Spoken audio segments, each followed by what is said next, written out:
মেয়েদের জীবনটা এতটাই অদ্ভুত, যেখানে যে যায় সেখানেই মানিয়ে নিতে হয়। সব জায়গায় শুধু মানিয়ে নাও। বাপের বাড়ি গেলে বলে ধৈর্য ধরো, শ্বশুর বাড়ি আসলে বলে মানিয়ে নাও। মেয়েদের জীবনটাই এরকমের হয়,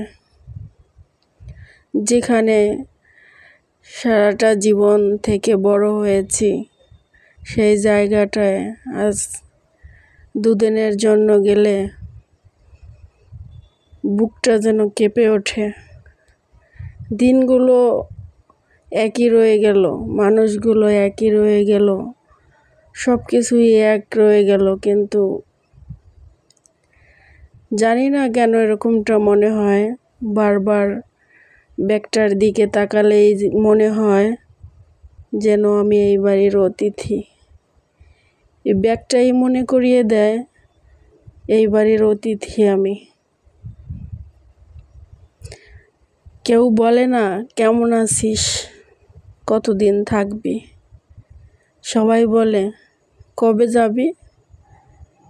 এই কথাটা যেন বুকটার আরো ভিতরে গিয়ে লাগে। গুনতে গুনতে সেই ফেরার দিনটা চলে আসে। একটা মেয়ে বাপের বাড়িতে থাকলে কখনো কোনো কাজ করে খায় না,